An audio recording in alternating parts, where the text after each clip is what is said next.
Big Boss season 9ல ticket to finale task நடந்துட்டுருக்கு. எல்லாருக்குமே தெரியும். அதில வந்து ஒவ்வொருத்தவங்க இண்டிவிஜுவலியா எவ்வளோ வந்து அவங்க வந்து எவ்வளோ ஒரு ஸ்ட்ராங்கா இருக்காங்கங்கிற மாதிரியும் டாஸ்க் வச்சாச்சு. அதே மாதிரி குரூப்பாவும் இந்த கில்லர் காயின் டாஸ்க் அது எல்லாமே குரூப்பிசம் டாஸ்க் தான். ஸோ அந்த மாதிரியும் வச்சாச்சு. அதுக்கப்புறம் அவங்களோட மென்டல் ஹெல்த் அதான் வந்து அந்த கார் டாஸ்க் அதுவுமே வச்சாச்சு. இனி அடுத்து வந்து அவங்களோட பிரெயின் அவங்களோட அந்த ஒரு புத்திசாலித்தனம், அவங்களோட அந்த ஒரு அறிவு கூர்மையை டெஸ்ட் பண்ணுற மாதிரியான டாஸ்க்கு தான்.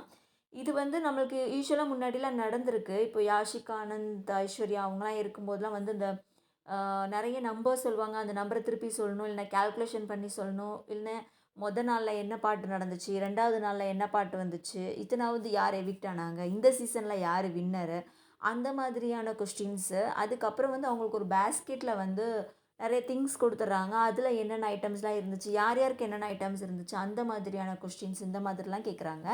இது எல்லாத்துலயுமே வந்து நம்ம அரோரா வெளுத்து வாங்கியிருக்காங்க. சொல்லப்போனா வந்து அரோரா வந்து ஊடால லைவ்ல சொல்லிட்டு இருந்தாங்க.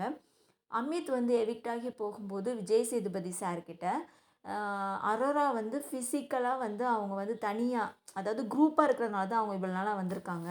தனியா ஏதாவது ஒரு டாஸ்க் அந்த மாதிரி வச்சாங்கன்னா, அவங்களால பெர்ஃபார்ம் பண்ண முடியாது. அவங்க கண்டிப்பா வெளியில வந்துருவாங்க அப்படிங்கிற மாதிரி அமித் வந்து எவிக்ட் ஆனப்போ அந்த ஸ்டேஜ்ல வச்சு சொல்லியிருக்காங்க. அதுக்கு வந்து விஜய் சேதுபதி சார் சொல்லியிருக்காங்க, "எனக்கு அந்த மாதிரிலாம் ஒண்ணும் தெரியலையே!" அப்படிங்கிற மாதிரி சொல்லியிருக்காங்க. இத வந்து லைவ்ல இப்போ 2 டேஸ்க்கு முன்னாடி அரோரா வந்து சாண்ட்ரா கிட்ட சொல்லிட்டு இருந்தாங்க. நான் வந்து ப்ரூஃப் பண்ணணும்.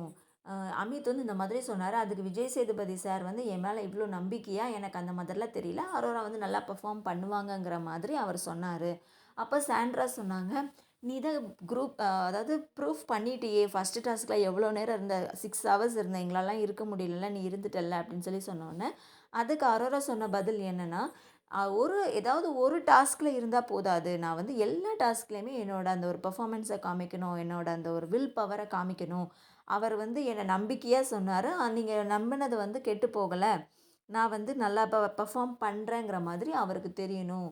அவருக்கு நான் அதனால வந்து நான் ப்ரூஃப் பண்ணணும் என்ன அப்படிங்கிற மாதிரி சொன்னாங்க. நிஜமாவே ப்ரூஃப் பண்ணிட்டு தான் இருக்கிறாங்க. ஒவ்வொரு டாஸ்க்லயுமே அவங்களோட பெஸ்ட்ட வந்து குடுக்குறாங்க. சொல்லப்போனா அந்த மாவு மேல கொட்டி வச்சிருந்தாங்க. கை வச்சு ஹோல்ட் பண்ண டாஸ்க்கு. அதில வந்து அவங்க வந்து ரொம்ப கை வலிச்சாலும் ரொம்ப அழுது முடியவே முடியாதுங்கிற பட்சத்தில தான் அவங்க அந்த கையையே விட்டாங்க. ரொம்பவே வந்து ஒரு வில் பவர் உள்ள ஒரு ஒரு பெண்மணி. நிஜமாவே சிங்க பெண்மணினா அது வந்து அரோரா தான் எனக்கு தோணுது. நீங்க என்ன நினைக்கிறீங்கங்கிறத கமெண்ட் பண்ணுங்க. அரோரா தான் இந்த டாஸ்க்ல வின் பண்ணியிருக்காங்க ஜிகே ரவுண்ட்ல. தொடர்ந்து லீடிங்லயும் இருந்துட்டுருக்காங்க நம்ம அரோரா. யாருக்கு டிக்கெட் டு ஃபினாலே கிடைக்கணும்னு நீங்க நினைக்கிறீங்கங்கிறதையும் கமெண்ட் பண்ணுங்க. தேங்க்ஸ் ஃபார் வாட்சிங். Subscribe for more videos. நன்றி.